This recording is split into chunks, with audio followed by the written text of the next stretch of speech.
తెలంగాణ 10వ తరగతి ఫలితాలు మరో 2 రోజుల్లో విడుదల కానున్నాయి. వారి ఫలితాలకు సంబంధించిన విధానంలో కీలక మార్పు చోటు చేసుకుంది. ఇప్పటివరకు కేవలం గ్రేడ్లు, CGPA రూపంలో మాత్రమే ఫలితాలను ఇచ్చేవారు.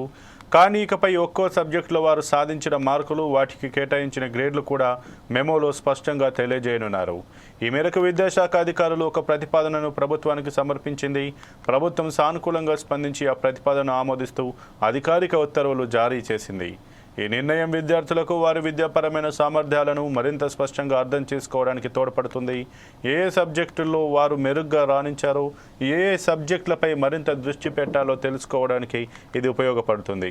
ఈ మార్పుతో ఫలితాల వెల్లడికి మార్గం సుగమమైంది.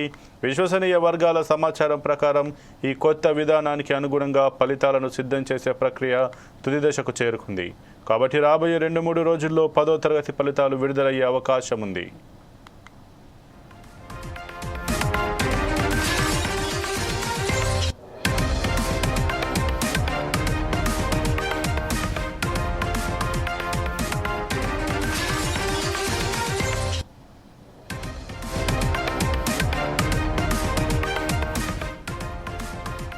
ఇక CBSE కూడా ఇదే విధానాన్ని అనుసరిస్తుంది. అక్కడ కూడా విద్యార్థులకు సబ్జెక్టుల వారీగా మార్కులు, గ్రేడ్లను తెలియజేస్తారు.